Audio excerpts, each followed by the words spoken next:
Muy bien, gracias a Dios por este tiempo, gracias a Dios por su presencia. Si nos quieren contratar a Ray y a mí, dueto miseria, ya saben. Muy bien, pues vamos a disponernos para la palabra y vamos a orar una vez más por este tiempo. Señor, gracias, te bendecimos. Gracias, Señor, porque tu presencia está en nosotros, tú habitas en nuestras vidas. Gracias, Señor, porque una vez más estamos congregados en tu nombre.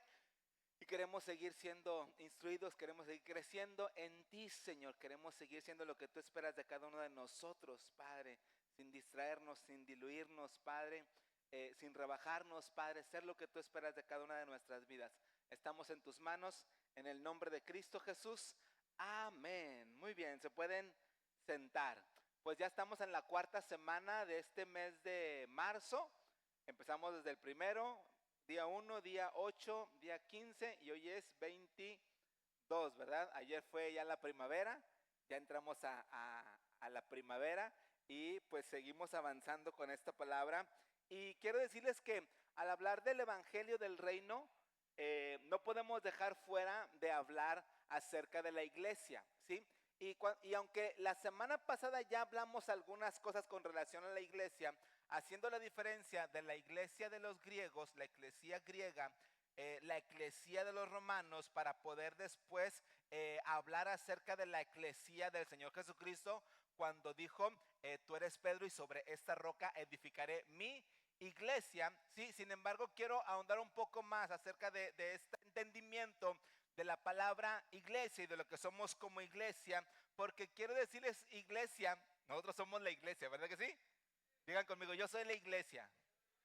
Yo soy la iglesia. Y entonces, si yo soy la iglesia, a nosotros, a su iglesia, es a quienes se nos dio la comisión, la gran comisión de compartir, pues, este evangelio del reino. Y no quiero avanzar, como lo he venido haciendo las 3 semanas pasadas, sin volver a comentar o que sigamos teniendo clara nuestra misión, ¿ok? Y que nos la podamos aprender todos juntos, ¿sí? ¿Cuál es la misión de la iglesia? ¿Qué dice aquí? Ganar para Cristo toda clase de personas y el mayor número posible. Lo volvemos a repetir.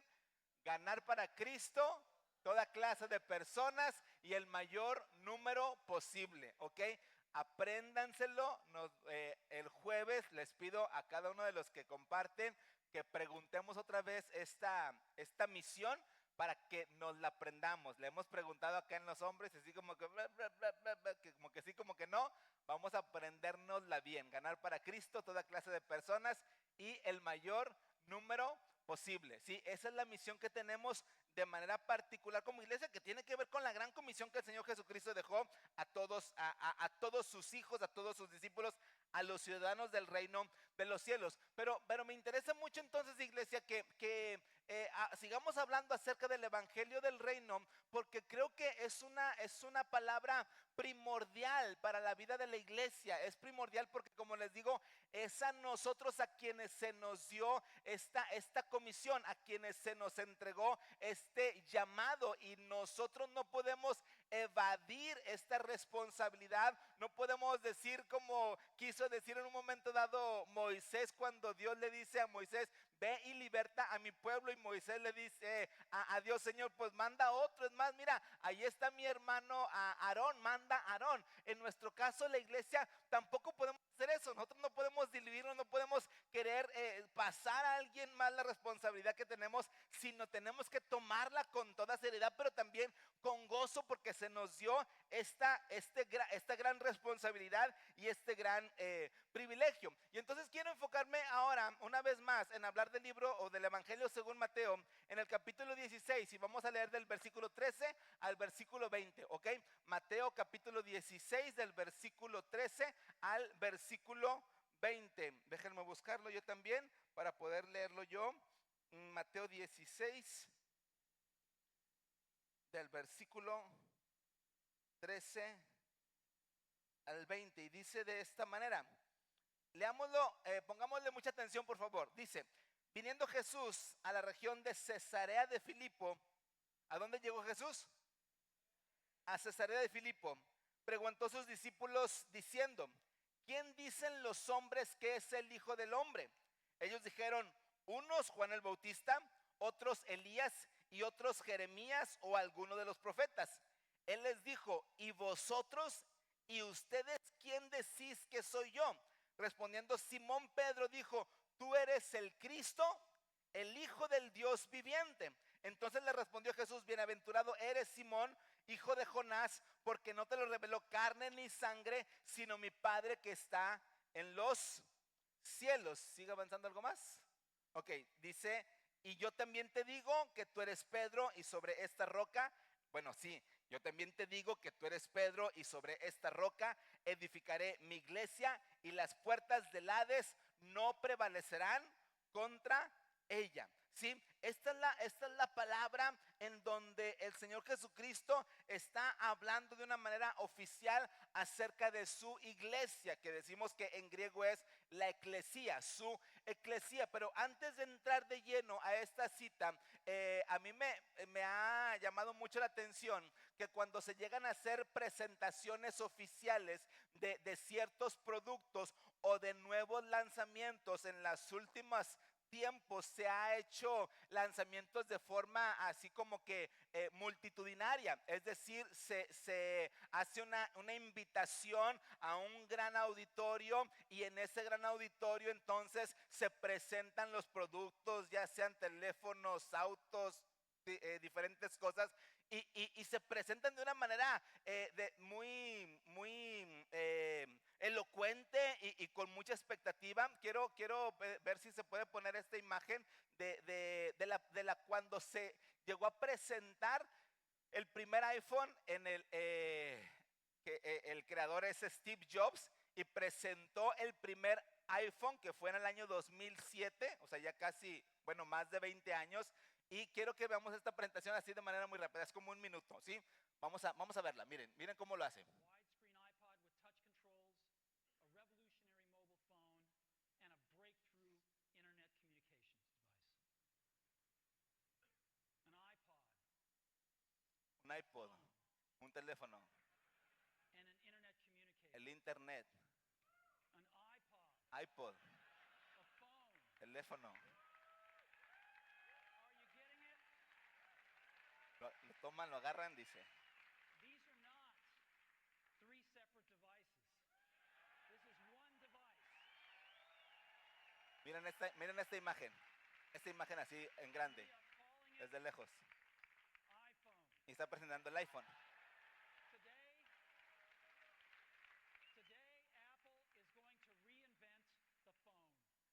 Esa es la aparición, la presentación, la revelación de manera pública y oficial a todo el mundo de la presentación del iPhone. Antes no había un aparato así como el iPhone. Él dice, miren, antes teníamos lo que se conoce como el iPod. ¿Cuántos conocieron el iPod?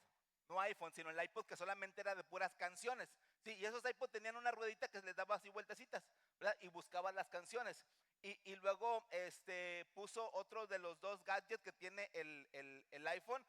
Pero dice, estos tres productos ahora van a estar en un solo dispositivo. Y ese dispositivo es el iPhone. Y Steve Jobs hizo esta presentación de una manera muy estratégica. Hizo una presentación impresionante. En el 2007 todavía nosotros no veíamos pantallas como esta. Y él ya tiene una pantalla enorme, si se dieron cuenta. Sí, en el 2007 todavía no salía de manera pública el Facebook. Facebook aparece ya de manera masiva en el 2009, ¿sí? Y entonces Steve Jobs siempre fue un hombre adelantado a su época y así lo manifestó en sus presentaciones. Y después todos los demás le vinieron copiando presentaciones de este tipo. Y les pongo esta presentación porque vamos a hablar acerca de la iglesia y vamos a hablar acerca del Señor Jesucristo y cómo así como Steve Jobs fue estratégico, yo quiero decirles que cuando Jesús habló de su iglesia, Jesús fue el hombre más estratégico y más claro y más preciso cuando quiso hablar y anunciar de manera abierta acerca de su iglesia,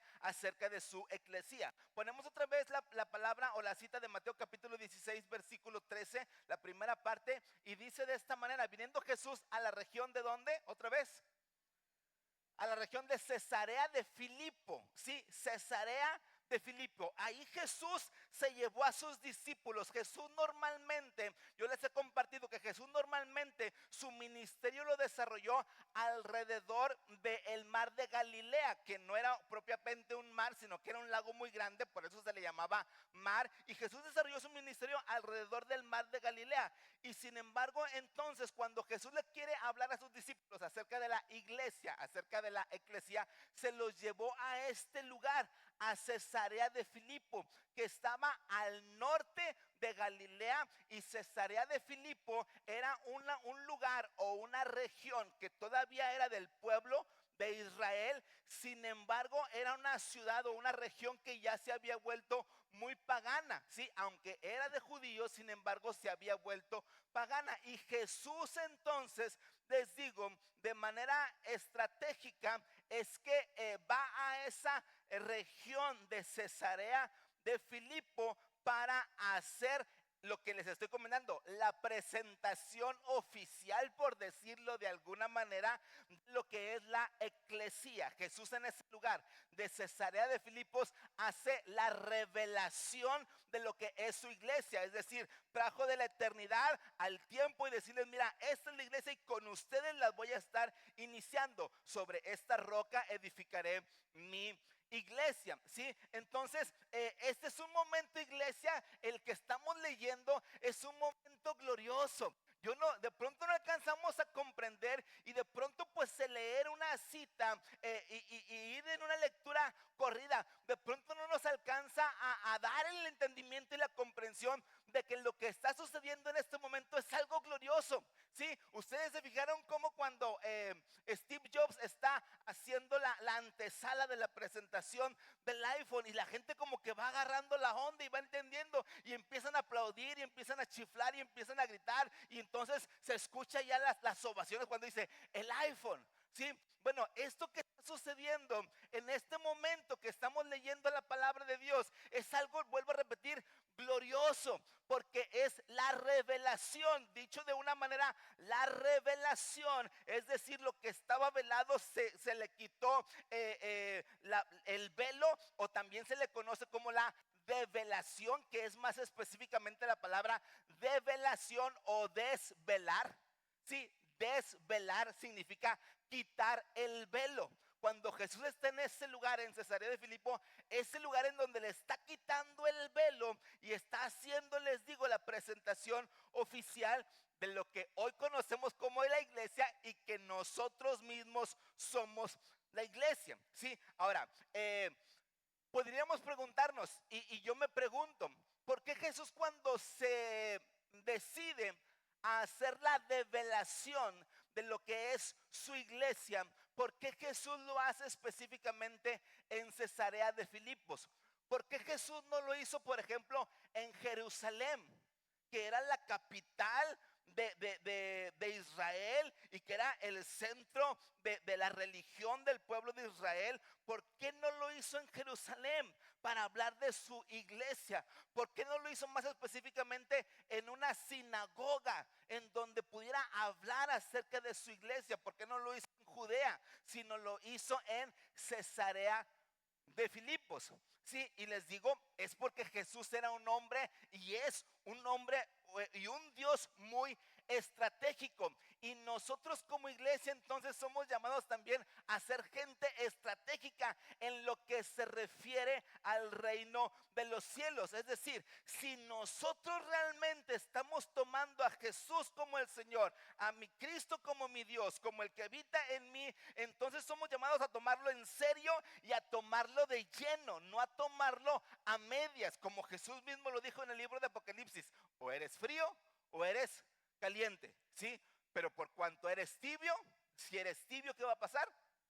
¿Qué les pasa a los tibios?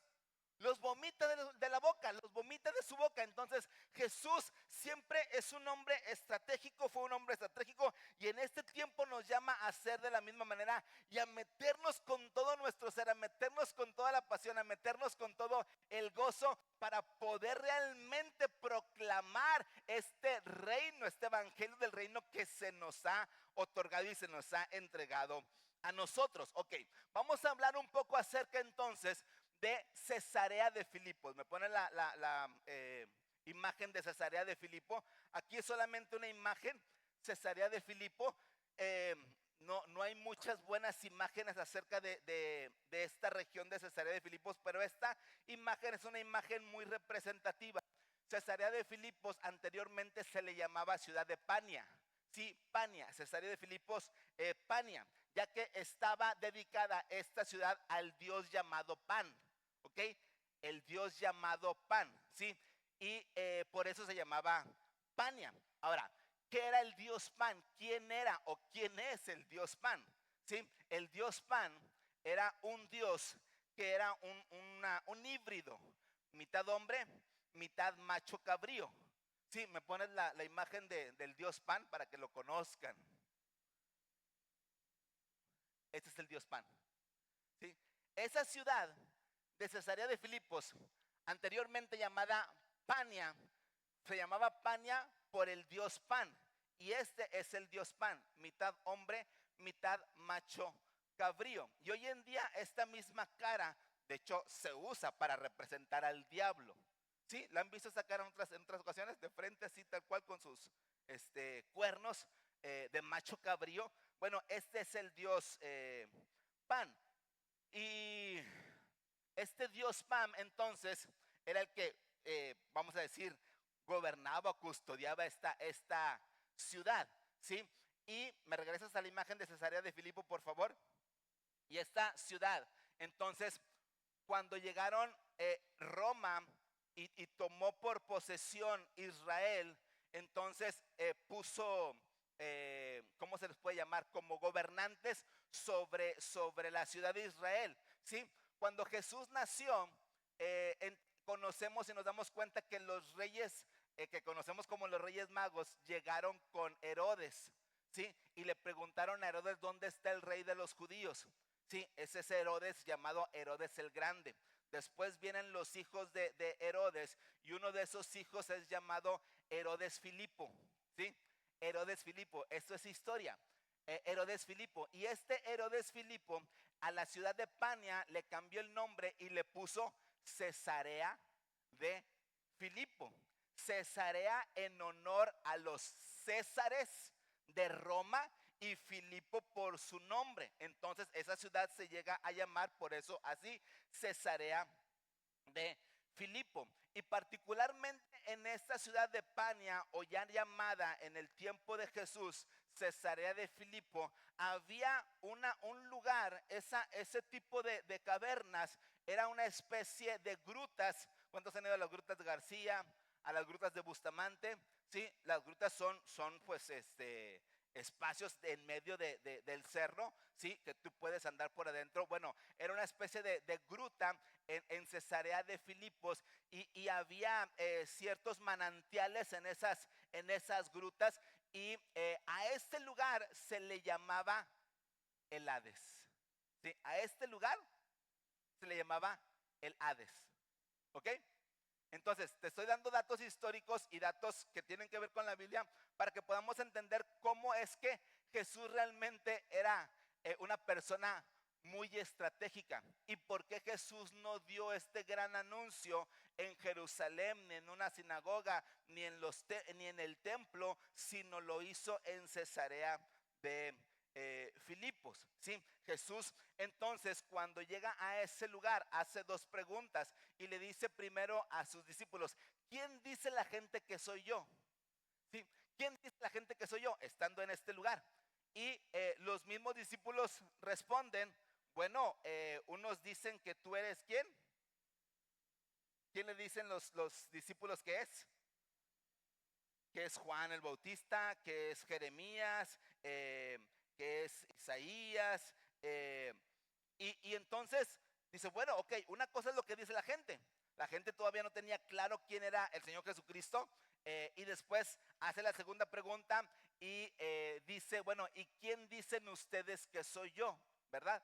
Y entonces es cuando Pedro habla y dice, tú eres el Cristo, el Hijo del Dios viviente. Y Jesús le responde, bien, Simón, hijo de Jonás, porque no te lo reveló carne ni sangre, sino mi Padre que está en los cielos, ¿verdad? Y entonces después de esto es Jesús que dice, tú eres Pedro y sobre esta roca edificaré mi iglesia. Sí, entonces es aquí en este momento en el que Jesús hace esta revelación de lo que es la iglesia. Después de que Jesús empezó predicando acerca de la otra noticia con relación a los romanos, para los romanos era como escuchar una noticia diferente a la que estaban acostumbrados a escuchar. Para nosotros es la gran noticia. Después de que Jesús empezó a hablar la otra noticia, nuestra gran noticia, y que ya con este anuncio, con este evangelio de un nuevo reino, de un reino que está sobre la tierra y sobre el cielo y que ya estaba causando estragos, ahora Jesús se decide y toma el momento para hablar de lo que es la iglesia, de lo que es la eclesía, ¿sí? Y entonces dice, bueno, tú eres Pedro y sobre esta roca edificaré mi iglesia. Y siempre ha habido esta situación de que ¿quién es la roca? Dice, tú eres Pedro y sobre esta roca edificaré mi iglesia. Y entonces podemos poner diferentes rocas, si lo queremos ver así, para poder tomar la decisión. La primera roca de la cual algunos hablan que era la roca es Pedro. Pedro mismo es la roca y por eso se pone como el primer papa de la iglesia católica, porque él es la roca, ¿sí? Después Jesús dice, tú eres Pedro y sobre esta roca, es decir, sobre la declaración que tú estás haciendo, Pedro, voy a edificar mi iglesia, ¿sí? Hay otros que dicen sobre esta roca, porque este lugar era un lugar de rocas, eran cerros. Sobre la roca de Cesarea de Filipos edificaré mi iglesia, ¿sí? Y entonces hay diferentes puntos de vista, diferentes opiniones con relación a cuál roca. Lo cierto es que la roca es Cristo, ¿sí? La roca es Cristo, y fue sobre la declaración que hizo Pedro, que Él es el Cristo. Sobre el Cristo va a edificar la iglesia. Entonces todo lo que se edificó con relación a la iglesia surge de Cristo, ¿sí? Y Él es nuestra piedra angular, Él es nuestra roca firme, y de ahí entonces se fundamenta lo que conocemos y lo que somos hoy nosotros, que es la iglesia, ¿sí? Y entonces, además de que Jesús establece y revela la iglesia, se va directamente después de anunciar la iglesia, las puertas del Hades no prevalecerán contra ella. ¿Sí? Esa es la estrategia de Jesús. Inmediatamente se va a lo hondo, no se anda por las ramas, no se está escondiendo, no está diciendo vamos a llevárnosla tranquilo. Primero que ustedes aprendan bien, primero que agarren la onda, primero que entiendan cómo están las cosas, y después nos vamos metiendo allá contra el chanclas, contra el diablo, porque si nos metemos ahorita no sé cómo nos vaya a ir. No, Jesús se fue de lleno. Tú eres Pedro y sobre esta roca edificaré mi iglesia, y las puertas del Hades no prevalecerán ¿contra quién? ¿Contra quién?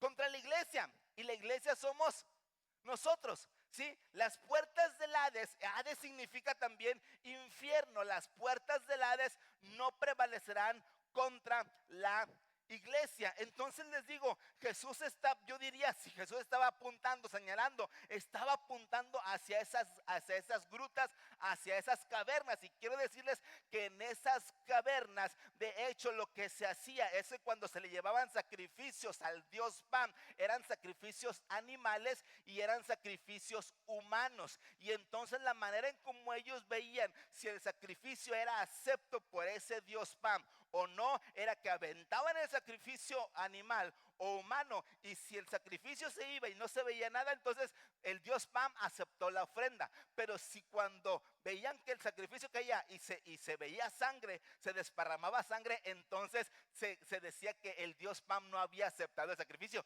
y todos entraban en pavor y todos entraban en miedo porque algo iba a pasar en ese lugar, ¿sí? Esa era la forma en la que llevaban a cabo estos sacrificios y la forma en la que ellos adoraban a ese Dios, ¿sí? Entonces era realmente un lugar de culto pagano, por un lado, para los nativos, pero después era un lugar de culto a los césares romanos, ¿sí?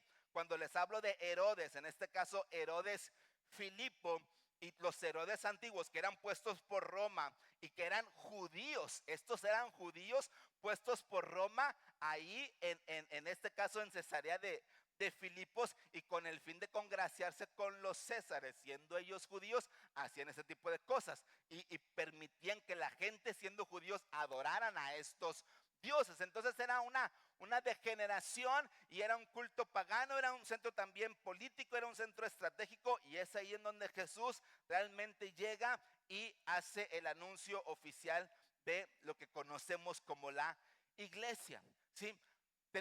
Es bien importante, les digo, que entendamos esta palabra y que entendamos cosas como estas, porque nos da también la identidad de quiénes somos nosotros como iglesia. Sí, como lo hemos venido diciendo la semana pasada, los romanos constituían un grupo de élite, que era la iglesia, a la cual los entrenaban con los principios y la verdad del imperio romano. A la vez que los entrenaban en el imperio romano, también antes de ir a la ciudad a la que iban a conquistar, o mejor dicho, a colonizar, primero se empapaban acerca de cómo vivía esa ciudad. Es decir, si era el pueblo de Israel, a ver, ¿qué hace Israel? ¿Qué hace Israel? ¿Qué Dios tienen? Pues es el Dios de Israel, que se llama Jehová. ¿Cuáles son sus costumbres? ¿Qué hacen? Pues guardan la ley de Moisés, que está establecida en tablas de piedra. Y entonces ellos tomaban nota y se preparaban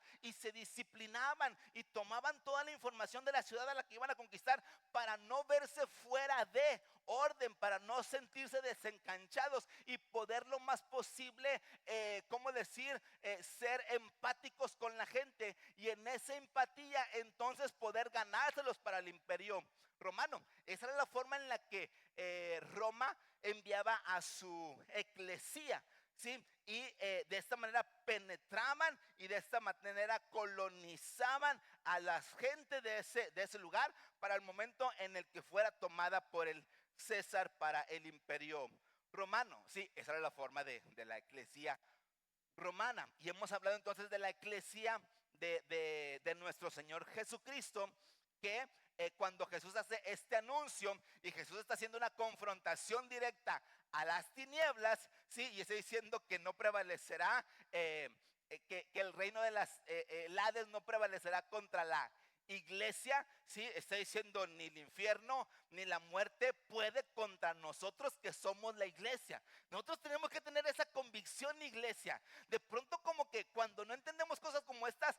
nos perdemos y nos extraviamos, y en lugar de que el Hades no prevalezca, parece que la iglesia no prevalece contra el Hades y contra la muerte. Parece que nosotros somos los que tenemos que estar temerosos, y parece que nosotros somos los que tenemos que estar con miedo, y cállate, no hables y no digas, y no lo invoques, como dice la gente, no vaya a venir y después nos vaya a hacer pedazos aquí. La verdad es que esto es al revés, ¿sí? Las tinieblas, el Hades, el infierno, tiene que temer y tiene que retroceder ante nosotros como hijos de Dios, ante nosotros que somos la iglesia. Pero de pronto, les digo, nos vemos mucha gente, y mucha gente sigue en temor, y mucha gente sigue sin querer avanzar, y mucha gente está pensando y diciendo, es que vino el diablo, y es que el diablo me jaló las patas, y es que veo voces y veo pasos. No, si un hijo de Dios está ahí, el reino de Dios está ahí. Y el reino de Dios está establecido de esa manera, de tal forma que las tinieblas son las que tienen que retroceder. La gente deja casas, deja lugares. ¿Por qué? Porque se oyen voces, porque pasó algo. No. Si yo como hijo de Dios estoy ahí, ¿qué tiene que pasar? Las cosas tienen que cambiar. Las cosas tienen que ser diferentes. Y así Jesús nos lo enseñó en esta palabra que estamos leyendo. Y así entonces Él nos llama también a nosotros a vivir y a poder actuar y a poder movernos, ¿sí? Entonces, cuando Jesús vino a establecer, o cuando Jesús vino a hablar de la iglesia, Él no vino propiamente a fundar una religión. No vino a fundar la religión cristiana. Él no vino a hacer nunca un anuncio de que hoy iniciamos la religión cristiana y vamos a tener cultos los domingos a las 11 de la mañana. Jesús nunca hizo eso, ¿verdad que no? Jesús vino a establecer su iglesia sobre esta roca que dice, edificaré mi iglesia. Y nosotros entonces, que estamos establecidos en Cristo, somos llamados a infiltrar, a penetrar, a permear en nuestra sociedad para ganarlos para nuestro Señor Jesucristo y para el reino de los cielos, ¿sí? Qué importante es entender esto. Y de verdad les digo, si nosotros podemos comprender cuál es el propósito y la función de la iglesia del Señor Jesucristo, vamos a darnos cuenta que es mucho más de solamente cosas como estas que venimos a hacer. Yo quiero decirles esto, y no sé si me puedes poner esta siguiente frase. En algún momento de la historia, ser parte de la iglesia significaba ideales más altos que solo ir a un templo, que solamente cantar canciones y solamente escuchar sermones. Sí, lo repito, en algún momento de la historia, ser parte de la iglesia significaba ideales más altos que solo ir a un templo, que solo cantar canciones y que solo ir a escuchar sermones. ¿De qué estamos hablando cuando leemos esto? De lo que hacemos hoy. La iglesia la hemos reducido a esto. Pero la iglesia realmente de Cristo es mucho más que esto. Es realmente ir a impactar a nuestra sociedad. Es realmente compartir el evangelio del reino de los cielos. Y nosotros no podemos pensar que, como dicen muchos, lamentablemente, ya fui a la iglesia, ya cumplí con Dios y ahora sí, no me vuelvan a hablar nada de reuniones y de iglesia, porque yo ya cumplí el domingo con ir a la reunión de la iglesia. Y la verdad es que es mucho más que eso. Y si nosotros no nos salimos del cuadro de solamente tomar o vivir de esta manera, entonces vamos a vivir una vida a medias porque no estamos cumpliendo la razón y el propósito por el cual Dios nos llamó y Dios nos salvó. Y seguimos viendo para nosotros mismos y seguimos siendo yo y mi ego y mi situación, cuando la realidad es que se trata de Cristo y se trata de su reino. ¿Sí? Digan conmigo, se trata de Cristo y se trata de su reino. ¿Sí? Y todo lo demás es consecuencia y todo lo demás viene por añadidura. Por eso Jesús dijo, a ver, no se preocupen por lo que han de comer, por lo que han de beber, por lo que han de vestir. De estas cosas se preocupan los gentiles, los pecadores. Pero ustedes, nosotros, ¿qué dice? Busquen primeramente ¿qué? Busquen primeramente ¿qué? El reino de Dios. No dice busca primero lo tuyo.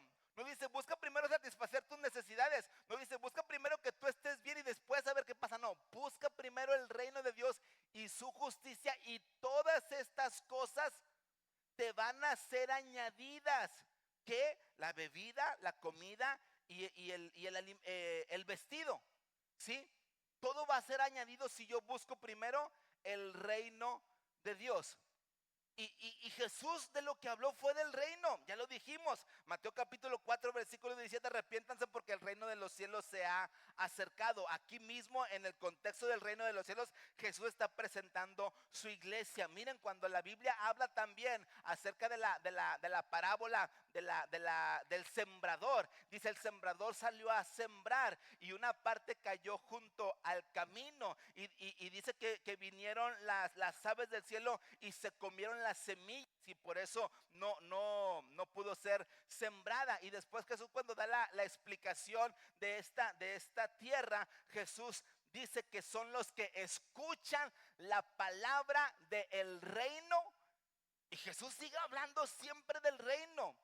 Son los que escuchan la palabra del reino, pero que no la entendieron y por eso el diablo llega y se las quita. ¿Sí? Siempre el pensamiento de Jesús está el reino, y en nuestras vidas como la iglesia que somos también debe de estar siempre en nuestra mente y en nuestro corazón el reino. Vivimos para el reino, para expresar al rey, para vivir para el rey, ¿sí? Y todo lo demás viene por añadidura, todo lo demás viene por consecuencia, ¿sí? Entonces, la iglesia, ¿qué es la iglesia? ¿Qué somos nosotros? Entonces decimos, la iglesia es más que esto, que reunirnos, ¿verdad que sí? Ya decíamos, si la iglesia griega Era un grupo de personas que se reunían para tomar decisiones con relación a la ciudad. Y era gente que sabía lo que iba. Voy a tomar decisiones, voy a responsabilizarme, voy a comprometerme y voy a tomar decisiones. Y las decisiones que tomamos, todos las vamos a hacer juntos. ¿Sí? No es de que uno toma las decisiones y a ver quién las hace. O como les digo que llega a pasar a lo largo del tiempo. Oiga, pastor, ¿y aquí por qué no se hace esto? ¿Y aquí por qué no hay reuniones de qué les gusta? ¿De qué reuniones no hacemos? Deberían de ser más reuniones de ¿qué? Oración, de mujeres, de niños, de jóvenes. Porque aquí no se hace, ¿verdad? Qué interesantes son estas preguntas. Porque todos somos participantes, todos somos partícipes de esto. Y no es que aquí nos hace, no, es que yo tengo el llamado para hacer y para impartir y para compartir y para impactar a ese tipo de personas a las cuales no estamos llegando, ¿sí? Y entonces, más que preguntar por qué no se hace algo, es decir, yo qué estoy haciendo para que lo que no se haga, pues se pueda llegar a hacer, ¿sí? Y la gente prefiere andar yendo de iglesia en iglesia buscando qué es lo que sí se hace que se acomode a su estilo de vida. En lugar de decir, me establezco y aquí yo veo cuáles son los dones que Dios me ha dado, cuál es mi asignación específica y me enfoco en avanzar en el reino de los cielos, ¿sí? Y entonces les digo, por eso si hablamos mucho de los partidos políticos, cómo anda chapulineando los diputados y estas gentes, ¿verdad? Y en las iglesias va pasando mucho lo mismo, ¿o no? ¿Ves ay, Dios santo, ¿qué ando diciendo? ¿O qué es lo que voy a decir? Nos encontramos pastores. Los mismos pastores de pronto estamos ahí medio sentidos, medios enojados uno con otro porque estaba en mi iglesia y no es mi iglesia ni la iglesia de nadie, es la iglesia de Cristo, pero decimos mi iglesia y se fue para tu iglesia. Era chusma y yo no te hablo porque se fue para para tu iglesia, siendo que estaba conmigo. Y dices, ¿cómo caemos en este tipo de niñerías? Porque realmente lo que está pasando es que nos estamos desviando de lo que es la iglesia de Cristo, que es proclamar el reino de los cielos, ¿sí? Y si tú estás aquí, no me importa dónde hayas estado antes, pero si ya estás aquí, lo importante es que te establezcas y que te claves en hacer lo que el Señor nos llamó a hacer. De eso se trata. Entonces, ¿qué es la iglesia? Bueno, la iglesia primero es el cuerpo de Cristo. Me pones estas siguientes tres. La iglesia es el cuerpo de Cristo, ¿sí? Tenemos que entender esto. La iglesia es el cuerpo de Cristo. Estamos unidos de forma automática porque el cuerpo de Cristo está unido a la cabeza. Esto también ya lo hemos venido hablando. La iglesia es el cuerpo de Cristo. Y cuando hablamos del cuerpo de Cristo, entonces eh, vuelvo a repetir, el cuerpo de Cristo está unido. El cuerpo de Cristo no está desmembrado. El cuerpo de Cristo es uno y está unido. No oramos porque la iglesia esté unida, sino oramos para que la unidad se revele y se manifieste hacia las demás personas. Somos un solo cuerpo. No importa que esté aquí hoy o que no esté aquí hoy, esté donde esté o a la iglesia que vaya, pero somos un solo cuerpo y no puede haber divisiones en el cuerpo de Cristo y no puede haber resentimientos en el cuerpo de Cristo porque somos un solo cuerpo. La iglesia es el cuerpo de Cristo, ¿sí? Somos uno, ¿ok? Sería muy curioso para mí o para cualquiera de ustedes el que te fueras a dormir y antes de ir a dormir tú te checaras mi cabeza, mis manos, mis dedos, pies, ay, tengo todo, ay, qué bueno, déjame dormirme. Te despiertas y lo primero, mis manos, ay, aquí están mis manos, mis pies, ay, aquí tengo pies, ay, ay, ay. ¿Alguien hace eso cuando se despierta? No se me haya ido, no se me haya desbalagado una mano, no se me haya desbalagado un pie, no se me haya ido una oreja. ¿Alguien hace eso cuando se despierta? ¿Verdad que no? Es lo más natural. O sea, tú te levantas y no estás pensando, ay, a ver si me funcionan mis piernitas cuando salto de la cama. Lo más natural es que funcionen las piernas y que te levantes y a las 3 de la mañana vayas al baño y regreses. ¿Verdad que sí? O sea, lo mismo sucede con el cuerpo de Cristo. Lo más natural es que el cuerpo de Cristo esté unido. Lo que es un fenómeno es cuando alguien está haciendo división. Lo que es anormal es cuando alguien está metiéndose en divisiones. Ese no es el cuerpo de Cristo. Nosotros somos el cuerpo de Cristo. Número uno, nosotros como iglesia somos una comunidad. Y cuando hablamos de comunidad es común unión. Estamos en común unión con Cristo y estamos en común unión los miembros del cuerpo de Cristo. Por eso somos una comunidad. Pero esta comunidad no es un club social. Y no quiere decir que esté mal el hecho de que tengamos buena relación. Es importante que tengamos buena relación, pero la buena relación, la amistad, la camaradería, tiene que ver con el propósito del reino de los cielos. No solamente para satisfacer mi estado de ánimo o mi alma, sino tiene que ver con el reino de los cielos. Somos una comunidad, pero nunca perdemos nuestra identidad y nunca perdemos nuestro sentido. Nunca perdemos nuestro propósito, ¿sí? Entonces somos una comunidad, tenemos las cosas en común. Cristo es la cabeza, Él es el que nos hace comunes a todos nosotros, una común unión, y en Él estamos, ¿sí? Ahora, la iglesia entonces es servicio. No podemos dejar fuera esta parte del servicio, pero también tenemos que hablarlo y decirlo, que el servicio no es todo lo que hacemos aquí. Es decir, porque yo ya soy ujier, porque yo ya soy maestro, porque yo ya estoy predicando, yo ya sirvo a Dios y ya serví a Dios. Realmente el servicio que le presentamos a Dios es atender la gran comisión. Hemos venido diciendo, todos somos evangelistas. Digan conmigo, todos somos evangelistas. Ahora di, yo soy un evangelista. ¿Sí? Somos evangelistas y como tales entonces nuestro servicio a Dios, si lo queremos llamar de esta manera, es seguir compartiendo de quién es Él. Y les digo, necesitamos tener bien claro el enfoque de lo que somos como iglesia. ¿Sí? Ahora, hay otras 3 cosas que te quiero decir. Aquí quiero también mucho su participación y vamos casi terminando. Me pones la siguiente, por favor, y vemos esta parte. Es importante, iglesia, que estas cosas no sucedan en nuestras vidas. Es importante que como ministerio, como iglesia, esto no esté pasando entre nosotros. Es importante que como iglesia no nos rebajemos. Dile a la persona que tienes a tu lado, no te rebajes.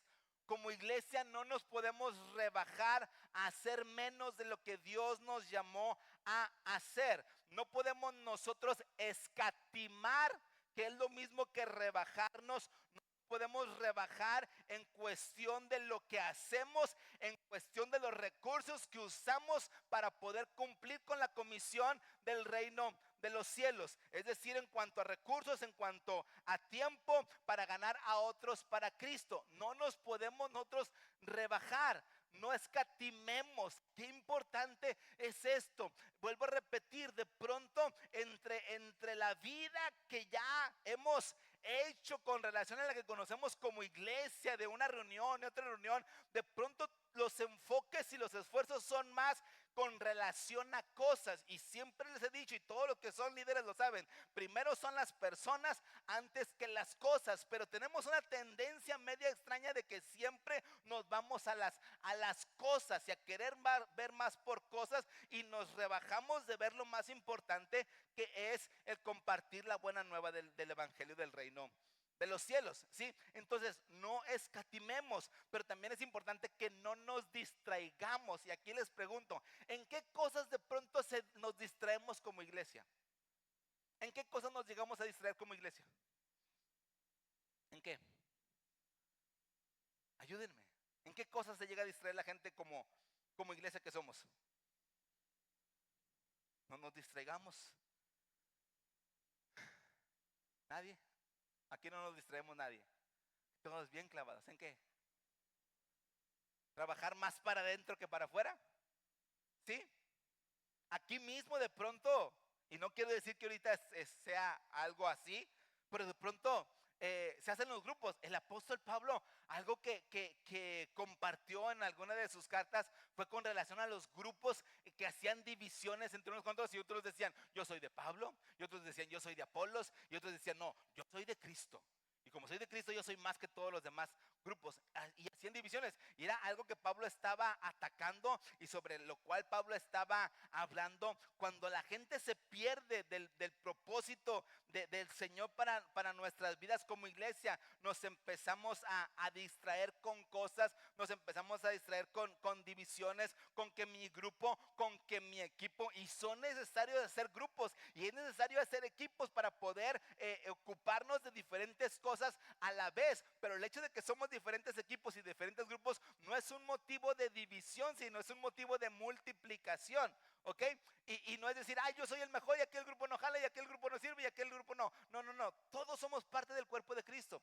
Entonces es importante que como iglesia no nos distraigamos, que nada nos distraiga del objetivo que es llevar a otros a conocer de nuestro Señor Jesucristo. No nos diluyamos, que la iglesia no se diluya, que con el afán de querer llegar a más gente digamos, bueno, está bien, pues no sé, presentar, como decía Pablo, un evangelio diferente al que él había, al que él se le había revelado. ¿Sí? Entonces es importante que la iglesia se mantenga realmente entendiendo y sabiendo quiénes somos en Cristo y cuál fue el propósito. Por eso era importante para mí el recalcar esta parte de Cesarea de Filipos. ¿Sí? Nosotros estamos puestos en este lugar con en una posición estratégica para que podamos darnos cuenta que hay mucha gente a nuestro alrededor que necesita conocer de Cristo. La próxima semana tenemos una gran oportunidad con el evento del Día del Amigo de poder compartirles a otros acerca del Señor, de poderlos invitar a esta reunión que estamos preparando para la gente y para compartirles de Cristo y realmente ser la iglesia del Señor y decirle, Señor, estoy haciendo mi parte, vamos a hacer nuestra parte, que no nos quedemos de brazos cruzados y que podamos aportar nuestra vida, nuestro tiempo, nuestras habilidades para ganar a otros para Cristo. ¿Sí? Realmente es que la iglesia no se compara con ningún otro producto, no se compara con ningún otro evento, no se compara con ningún otro equipo de personas. Y Jesús confió en ti, Jesús confió en mí, Jesús confió en nosotros para que pudiéramos llevar a cabo esta gran comisión. ¿Qué vamos a hacer? ¿Le decimos al Señor que sí? ¿O decimos, Señor, aguántanos tantito? Danos chance, Señor, otros 3 años, otros 20 años, otros no sé cuántos años, pero vamos a hacer lo que Dios nos está llamando a hacer. Amén. ¿Nos ponemos de pie? Vamos a ponernos de pie en el nombre de Jesús. En el nombre de Jesús. Damos gloria a Dios, damos gloria a Dios. Cierra tus ojos. Te damos gloria, Señor. Te bendecimos, Rey. Queremos, Señor, tener claridad y entendimiento, Padre, de lo que somos como iglesia.